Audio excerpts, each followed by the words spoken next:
Well, hello there. We are back to do another commentary on Babylon 5. Today we are going to be doing A Sky Full of Stars. There was a poll on the Patreon page which went through a number of different episodes, and this was almost tied with Signs and Portents, and there were people who were saying they were going to jump off a bridge somewhere if they didn't do both of them. So I said no, and they jumped off the bridge, and that takes care of that problem. These things work themselves out, I've discovered. Now that they're gone, I can tell you, yes, we will do both of them. We're going in chronological order, so we're starting with A Sky Full of Stars. And I think we'll just get right into it. As before, this is a sync-up commentary. So I have now put the video to 0. I would go below 0, but that would take us back in time, and that would, I'm told, be a bad thing. Which, on reflection, however, given how this year has gone, I think it might be a pretty darn good thing, but that's just me. So I will do a countdown, and then I will push play, and we will both begin the process together. Ready? Here we go. We begin with the station, one of our stock shots. I'm just surprised these won't notice more than they already are. This is one of our 2 knights in the story. Interestingly enough, originally I had written this part for Walter Koenig because I wanted to use him in the show. Right before we were going to begin prep on this episode, Walter had a heart incident and couldn't do it. And I said, don't worry, I'll write you something even better. So when it came time to come up with a character that he could play instead, one that I kind of wrapped my brain around that was most in Walter's wheelhouse as an actor was Mr. Bester. And the great irony is that had Walter done this episode on a one-off character, he would not have returned. But because we used him for Bester instead, because he had the heart incident, he then became a recurring character. So it just goes to show you that sometimes, terrible things have good consequences. And so certainly one for Walter, but also for us, because we got to use him in the show, and that made everything much, much better from our point of view. This is almost kind of like a standard Murder, She Wrote opening, because it deals with a person being blackmailed and debts being paid off. My roots are showing, which by the way, they're gray, by the way, if someone's asking. I'm a big fan of very claustrophobic storytelling. I began writing scripts working in theater. And so for me, very few characters pulling each other apart inch by inch, whether it's here or comes the Inquisitor or intersections of real time. It's all that theatrical background. I should mention this effect of Sinclair. I never much liked it. It just never really worked. It looked bizarre. Whenever I have the chance to do so, I love putting 2 characters in an elevator or an interrogation room or someplace where they can push themselves and I can push the characters to their limit, and there's no way out, no one who can help them.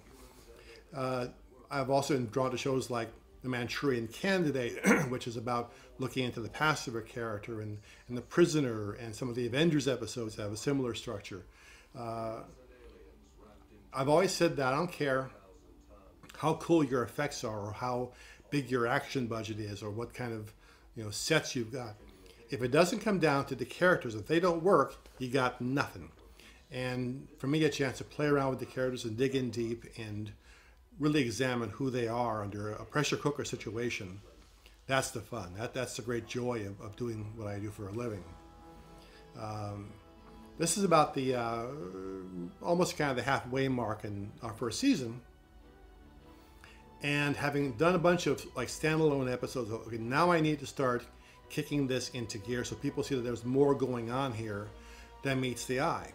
There had to be things that were set up earlier that for the first time were paying off to say, oh, these are going to come back to mean something, and sets up things here that are going to pay off multiple times in the course of the show.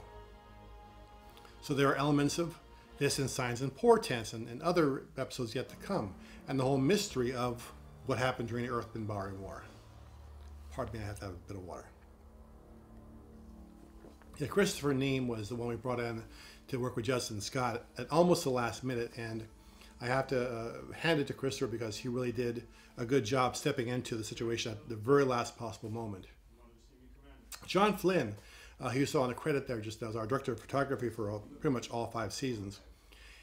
And John had actually worked on Jake and the Fat Man, although I never met him in that context. He was often called the Prince of Darkness because he likes to shoot in shadow a great deal. And I often said that as much as I was the author on the page, John was the author on the stage because he really helped to define the look of this.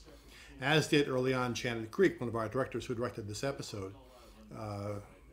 Those who we liked, who really got the mood of what I was trying to convey, we would bring back again and again and again. And John was always the constant running through this. John would sometimes be working with a new director, and if the actor wasn't sure about how they were being lit, he would very quietly go over to them and say, "This isn't working." And then the actor would ask for something, to try and make their lighting better, because John would try to be diplomatic with the directors. But there were some who came in who were just, very few who didn't quite get it. Oddly enough, Richard Compton was one of those, and unfortunately we were with him for some time before we could sort of dislodge him from the show. It was just a question of different visions. He had one vision, I had heat vision. I could see things that he couldn't see. I had X-ray vision. I could see beyond where we were in the story, something bigger.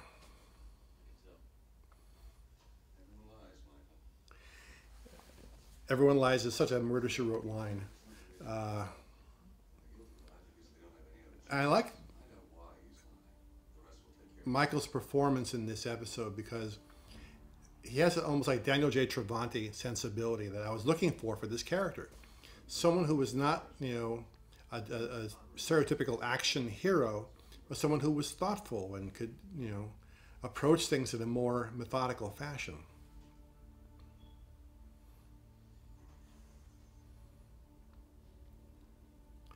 You'll notice the door controls that we see. Whenever you hear in the show the actual regular doorbell, which goes dee-dee-dee-dee, what that is, "May I come in? May I come in? Dee-dee-dee-dee." That was why I picked the notes for that purpose. It sounded to me like, "May I come in?" So whenever you hear that from now on, you're going to hear in the back of your head, "May I come in?" In wartime, as we have demonstrated in this conversation with Delenn and Dr. Franklin, often terrible things are done for what are allegedly the best reasons. And there were stories about after World War II how there were questions about should we use any of the research that Nazi doctors developed from the camps, and the answer was uniformly no, because it was found and developed and created in rather horrific ways. And where those doctors are asked to intervene on behalf of the military, to give them access to medical secrets that they should not have, it's hard for a person to say no, but many did. This was a not uncommon thing faced by many people and many doctors and militaries is, where do they draw the line? And Dr. Franklin drew his at the point of compassion at, "No, I will not give you my research," which for me was one of the defining moments for this character, the chance to really see who he was behind the degree, if you will. I must confess, there are times I like this makeup on Mira much more than what came later. It feels a little more alien, it feels a little more different, and it really works with her eyes. It really puts her eyes in the foreground. I find it questionable that they would come all this way and not have a proper power source for this thing, and would have to order in. The writer apparently was not the best writer we could find. She just was at times very stupid about things. The chair just looks. We were still figuring out the look of the show and how things should work, and what's that one in the middle is supposed to be attached to? It looks like it's going to be attached to a very unfortunate part of his body, and I said that at the time, but we needed something there. So apparently it was designed to shock his nuts as well as everything else that was going on. Every show has a break-in period where you trying to find the look of the show and the feel of the show. And we were going through ours in the first season, and yeah, that chair did a lot of work. This shot, of course, will be used many times over because the Battle of the Line and the mystery of what happened with the Minbari surrender would be a riddle that would go through the entire course of the show. We also had to design the Minbari fighters, which look very pod-like in many respects, and was very cool.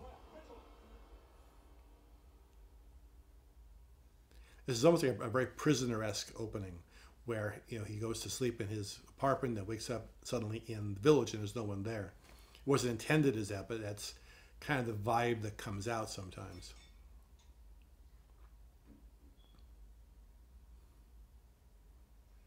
I think Claire should have trouble sleeping in general because I had trouble sleeping as well. The problem is when you're a writer, all that you spend connecting this and that and this and that, and ideas and words and phraseology and songs and everything else. And at night when you close your eyes, it doesn't stop. It just turns inward. And I call the circus comes to town with the calliope music and the ringmaster and the jugglers and the trampoline people. And I'm up until dawn sometimes. To those of you who are on Twitter, who wonder, what is the show doing up? It's because the circus has come to town. Observation. The idea of the links was that they are genetically encoded to you so someone could not use them who was not you. The drawback to them is that the adhesive we used over the course of the season would gradually, for the guys, start pulling out all the hairs in the back of the hand, and it wouldn't always regrow, and you'd have this link-shaped area where there was no hair on the back of the hand.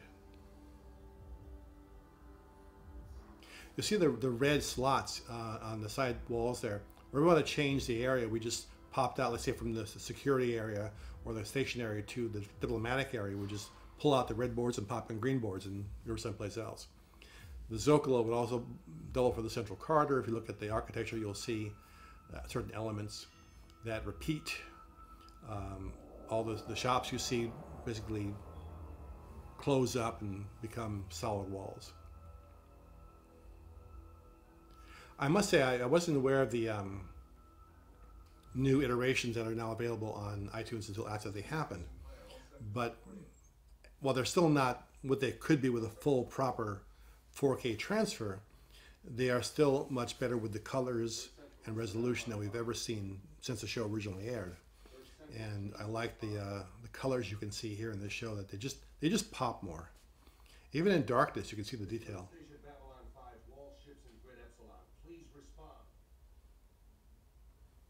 So I figure by this point the audience is cued into the fact that this is part of some larger dream sequence or fantasy sequence. It's also one of Michael's real bravura performances, because there's no one else in his story to carry the load for him. It's him. And he does, I think, an exemplary job in carrying this off. Scan for any other life forms. Confirmed. One other life form detected. Location. Central corridor. I had to be careful sometimes in the whole scan for life forms thing, because if you got too specific, if you're missing someone or trying to find someone, all you can do is ask the computer, where is this person? It would tell you, and that would kill about half the episodes. So I managed to try and keep that limited as much as possible. Now I see you're now in the central corridor, shooting the other direction. Before you were shooting this way down the Zocalo, and you see the false background there in the distance. And now you're seeing the other side. So to make that corridor into the Zocalo, all those walls would open up. And where you see the blue and the red, you would see shops revealed for the first time.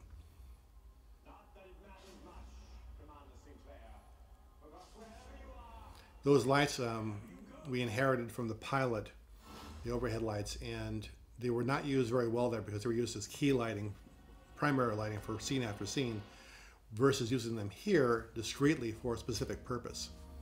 And that, I think, is a much better use of them to create the intensity for the scenes. Did Psy-Corps violate his charter by endorsing the Vice President? Of course, that begins to establish the link of the Psy-Corps with Morgan and Clark. Everything in here is tiny little details that gradually pull things together in little ways. When I was in a cult when I was in college, we were all charged with the responsibility of carpeting one of the main rooms. We went dumpster diving and pulled in shreds of carpet and pieces like this and some pieces like this, and we're laying them all out, and everyone's putting on a huge swath, and I'm taking the pieces that are like about this big and laying them in. And the guy in charge came in afterward, looked at it, and said, well, I think we can see what part Joe worked on, because we're all like tiny little pieces, and that's what Babylon 5 is. It's a compilation of tiny pieces that creates a larger tapestry. I have your undivided attention, but that would not be true. Your mind is in here with me.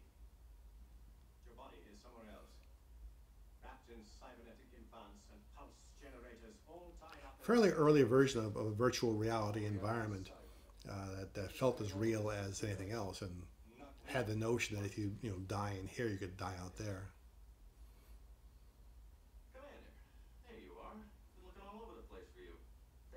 The fake Garibaldi does the best acting. Then we took that piece where he shot and put it in the trailer or one of the promos for this episode. People think that he got killed. Commander. Commander. Commander. How's it going, Commander? We can kill him as many times as we like. We're locked together here in your mind. It's shadow, without form or substance.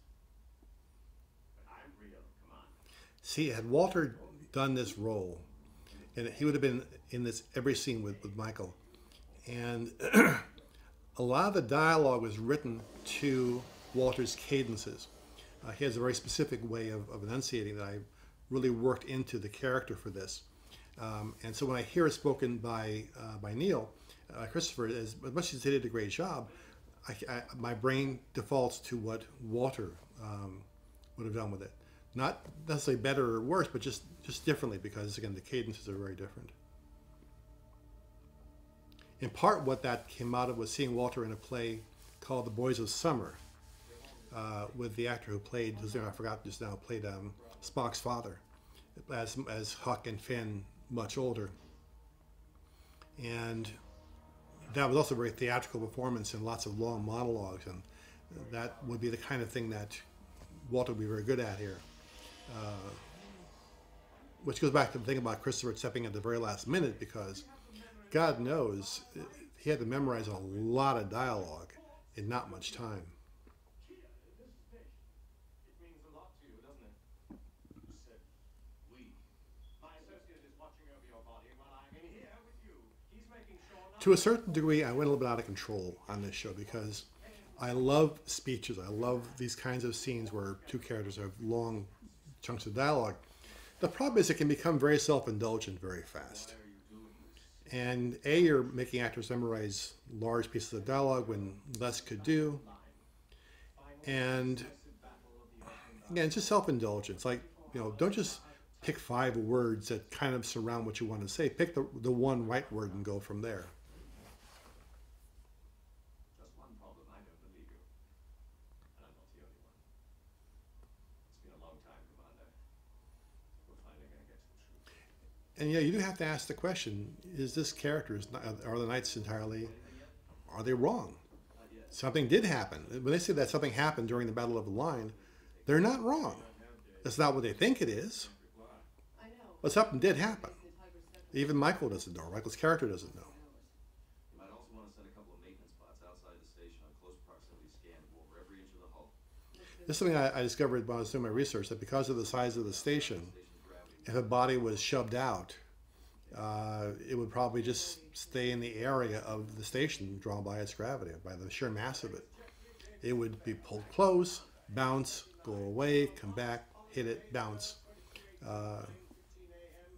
It's a little bit too easy how they get access to that in this episode, because by all rights, if it was that easy, then for all the folks who get killed on this station on a regular basis, you'd be surrounded by bodies 24/7. Smart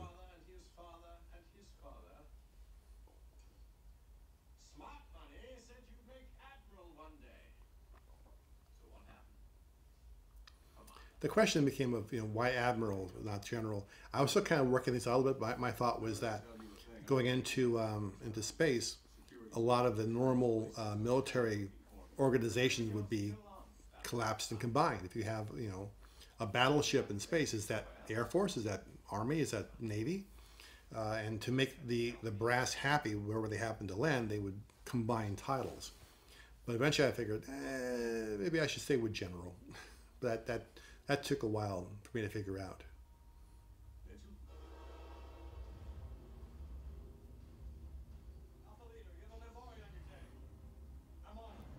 We went to great lengths to really create good-looking badges and insignia for the course of the show, and one of the most popular ones was one that shows a Star Fury hang upside down, about to be jettisoned, and the logo beneath it was ugly but well hung. I have no idea what that means, but the crew thought it was funny. This isn't real. We fought beside you on the line. And the wings on the chest are very similar to what we have in the RAF. The Squadron Patches, we made literally dozens of Squadron Patches over the years. I think I have a collection of most of them. They were just so well put together, well designed. I tried. Tried to do what, Commander?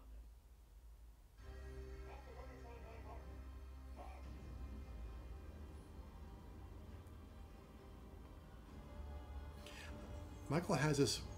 Well, the reason I like Michael in this role was he had this command voice that a commanding officer really has to have. In my report, and then what? I don't remember. This right here you're looking at is essentially a play. I've never been able to. It's a black box play. There's no scenery. There are no sets.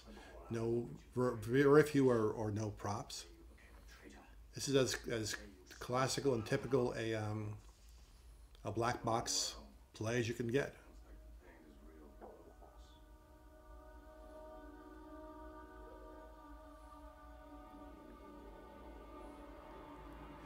Like Michael being to figure it out, coming to the conclusion that he can actually hurt the other person, which later on this kind of thing was used a lot in, like the Matrix, other projects that said if you die in the VR world, you know, the brain cannot live without the body, and vice versa. So we kind of help to sort of make some of those rules.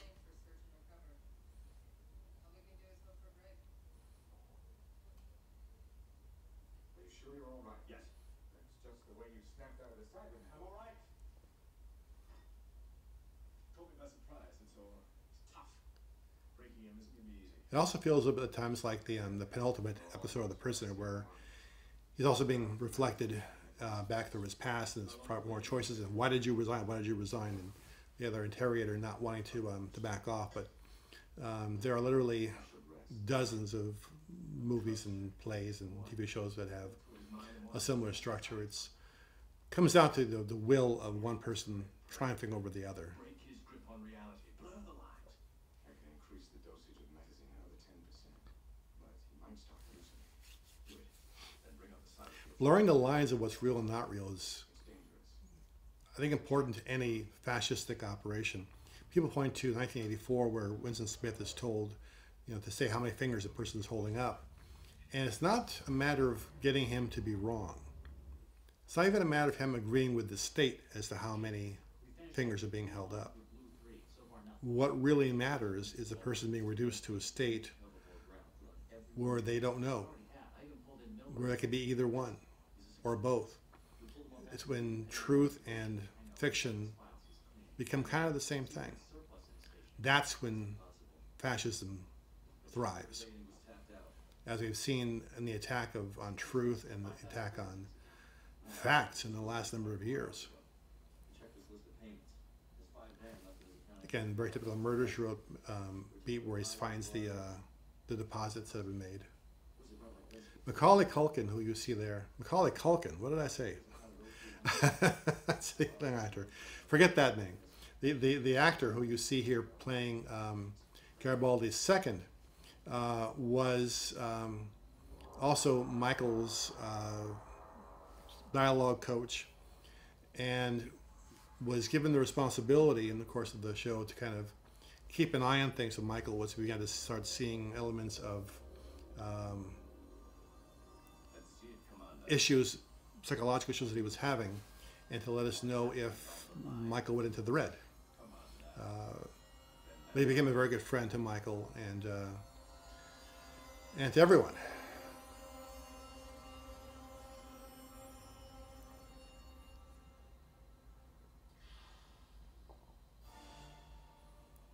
Now, it wasn't the look. When we see the Grey Council for the first time, I didn't want that kind of veil because, I mean, you can't see through it. And you should be able to do so. On the day, Janet was there for a shot, and I wasn't. And we really shouldn't see their faces because we need to discover that the Len is among them. But you could have just played the shadows because their structure, the bone structure, is very similar, and you could have gotten away with it. So, unfortunately, they pull the cloth, the heavy, thick cloth, completely over the faces. I wasn't happy about it, but once it's on film, you got nowhere to go. You'll notice, by the way, the "what do you want" being bounced back and forth constantly. That sets up, of course, Mr. Morden and his efforts and them not responding well to that question. I don't care. All I want. What the hell was that? What you got going on in here anyway? This actor is working his ass off, but it's not quite as amazing as it could have been.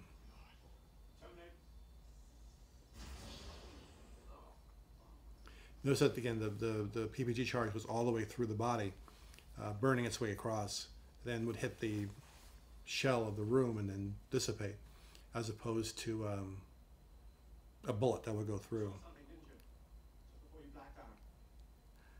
I have him doing this with his hand, was that he's focused on one thing that is real, one thing he has control over.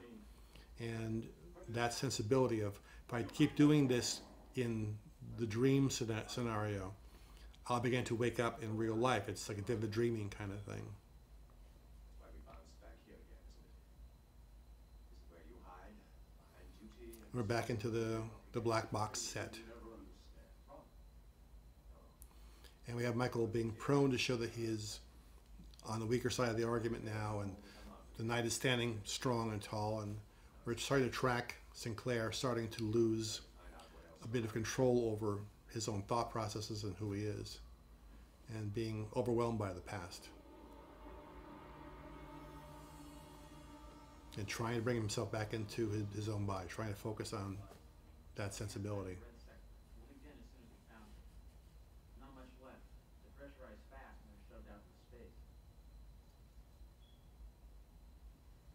That's all right. Whoever killed him couldn't turn his body. They found him awful fast, didn't they? All the search teams concentrate on Red Sector. Come on now. Come on to Sinclair. For the last time. What happened? I also tried to do bottle episodes like this whenever I could, because it saved us on money. The average Star Trek budget was in the vicinity of $2 million, give or take, per episode. Our budget, our first season in particular, was about $650,000. Over the course of 5 years, I think we got up at the end to about $825, I think. Ship was off the screens for 24 hours. And that means you have to make certain adjustments. So in this episode, because it was 50%, a two-hander, that meant you didn't have to worry about a lot of extras, wardrobe, day players. You could shoot short days because they were both so well prepared that on most days that we were shooting this episode, we wrapped early. And that meant we had money we could then apply to other episodes that were bigger, that had more action scenes, that had more effects and stunts and extras. They needed first color. People like you. Look at us. Come on then. It's funny, whenever there's a war and there's a loss, there's always a search for scapegoats. Sometimes when you win, but the situation is ambiguous, a similar search begins. And suddenly all the second guessers show up. There were so many after the Vietnam War ended who said, no, we could have won that. We just needed to stay in a little bit longer. Some milk and cookies and hospital weapons. And they were wrong. Be their eyes, their ears, their voice. Paranoia is the common coin of the human condition. You and God knows how many other people. You're insane. I've never betrayed her. How can you be sure? You just said you don't remember. Mitchell. That's enough. You talk about the war. You talk about Mitchell and the rest, but you didn't know. It's again the armchair who weren't there, who didn't experience the war, who all seem to have a better idea of how it should have been pursued and what could have been done to win things. Whereas the warriors, the soldiers who are tasked with defeating the enemy, they know the score. We never had a chance. You said we could have won, but you weren't there. You didn't see them. I looked at those ships. You see Michael sort of tear up on this. He kept it under control, but you can see the tears in his eyes. Maybe the universe blinked. Maybe God changed his mind. All I know is that we got a second chance. This is such a great performance. The intensity. Nothing's ever made you God. Maybe God changed his mind. Is that it? No. I would have not gone with this lens. It makes a little bit of a fisheye look to it, that with the intensity and the shadow. I'm not sure about it.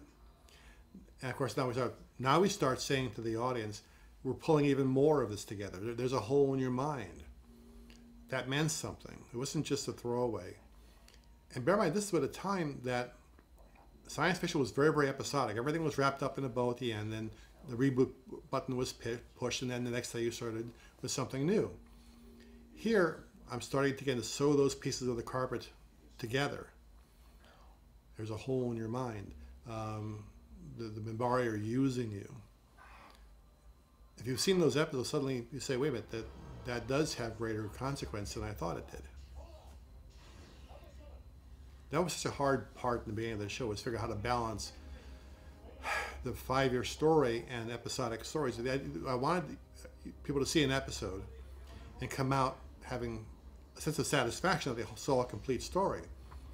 But then you seed in things that are not immediately obvious, that later on they can go, oh crap, there was more to this than I thought there was. But how you make that balance is something that really no one had done before, not in this way. And I had to figure it out as I went.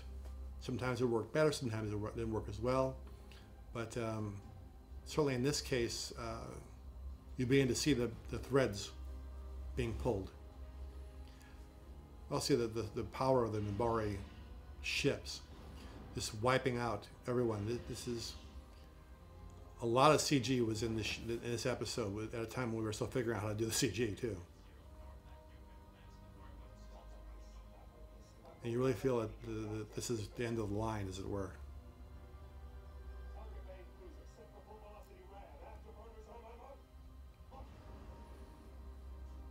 I'm not sure how much damage he would have done to the cruiser if he'd hit it, but he had to do something. There are those who, by the way, who complain about the term ramming speed. It actually does have a meaning, which is all the safeties that normally would stop you from hitting that speed, that lack of ability to turn, have been switched off. All the safeties are gone.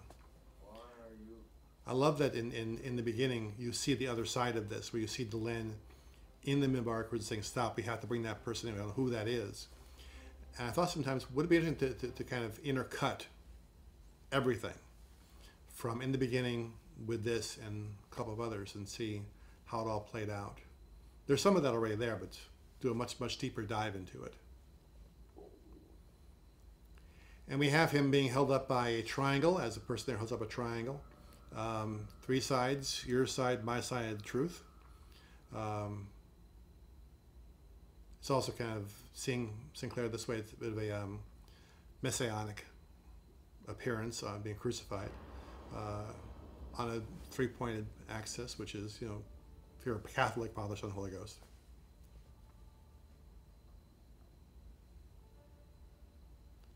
What do you want? The music cue here, the distance trumpets, I told Christopher, Frankie, I wanted, there's a musical cue in Patton that uses distant trumpets that I thought can be very evocative here, and we did something on a similar frequency.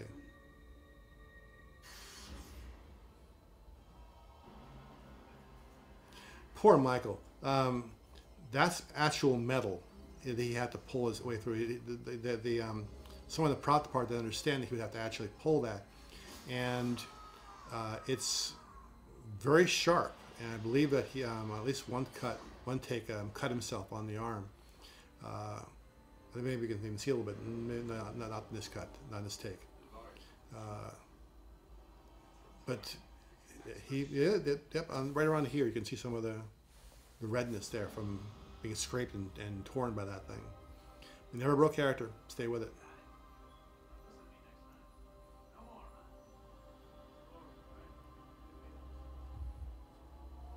Of course, you have to play with the question of what's real, what's not real, and the drug still being in his system and trying to fight all that off.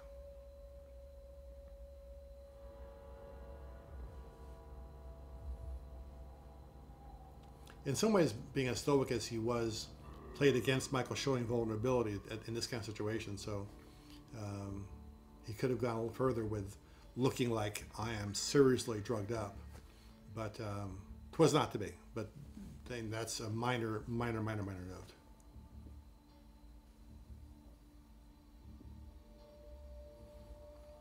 We were very happy to get Judson on the show to play Night One. He had a great work ethic and was really dedicated to doing a good job.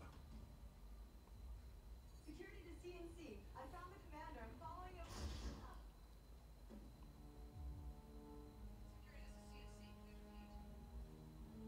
Security? Where'd it come from? Red 6, level 2. I'm on it. Commander. Commander's under there. Report in. Claudia wasn't that big on the braided hairstyle. That tends to be the case with a lot of military people. They braid their hair so it doesn't get in the way of their work. So we went for that, but she had kind of just not have this peanut head. That's what she would call it all the time, the peanut head, because it was pulled so tight that it made her head, in her view, the shape of a peanut. I never bought that, but we changed it anyway.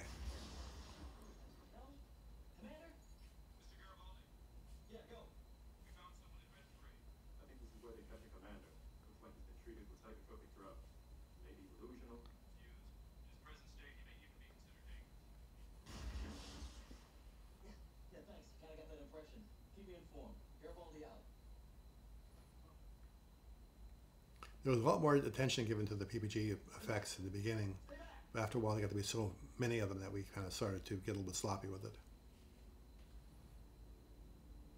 It's me, Commander. We're safe. It's one of the episodes that really starts to unite Delenn and Sinclair, and showing her being able or willing to risk her own safety for his benefit.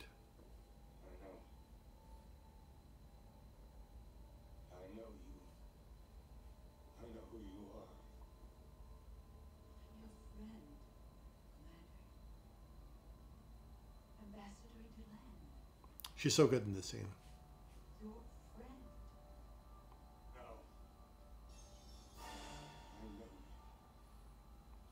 And now, as we see him remembering and seeing the implant in the forehead, which is part of their rank, if you will, but also is there to help to detect shadows when they show up. We start pulling it together again in other ways.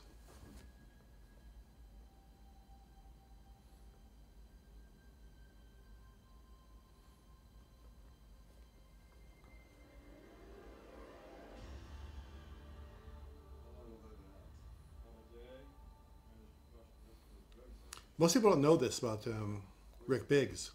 He was entirely deaf in one ear and partially deaf in the other ear.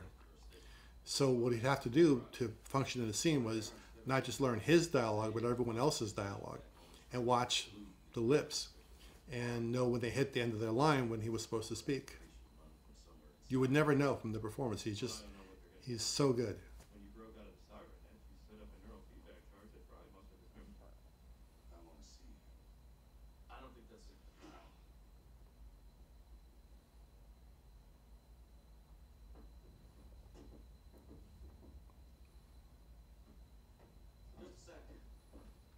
And of course, we have the ambiguous ending of not remembering what happened. And given that the entire story was about trying to get Michael Ayer's character to remember the past, the fact that this guy cannot now remember the past is, of course, the nice reversal. It's the irony of it. Something this big without help. Who sent you? Who are you working for? I got it. Very nice, very vulnerable performance from Christopher here.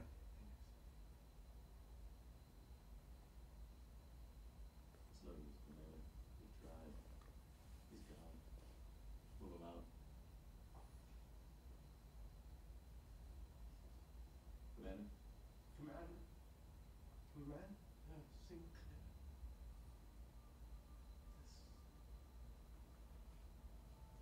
There's something in my head. It says maybe you're still inside. Maybe we're close. This is the author looking for a button for the scene. Maybe you're still inside. I apologize for that. It's a tad overdone, shall we say. I need something to go out with.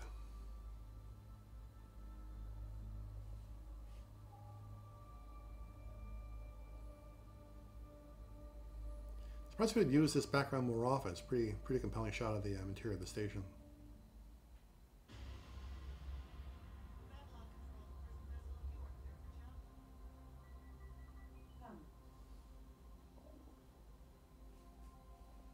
That was not the may I come in beep beep. Yes. That came out later on, perhaps. Thank you for your help. That was Perhaps. pretty messed up. Delusional. Strange that seeing you was the only thing that could snap me out. Glad that I could help.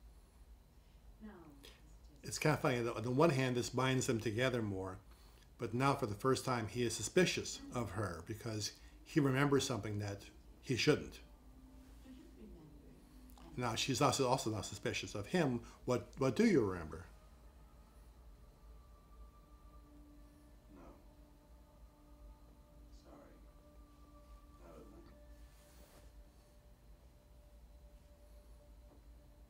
Good actor, terrible liar.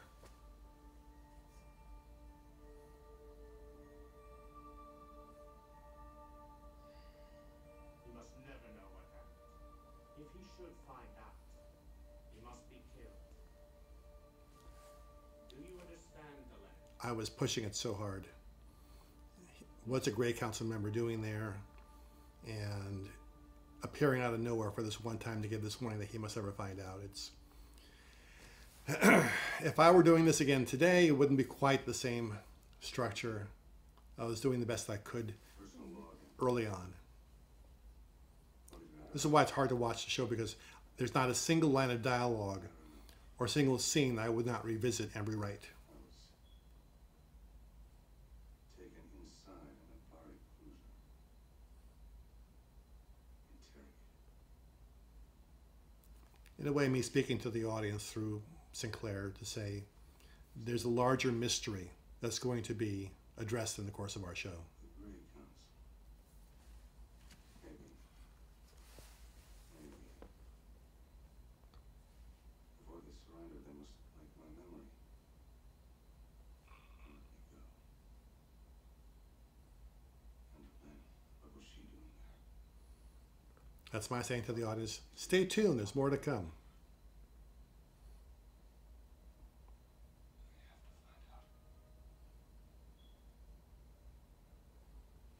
I have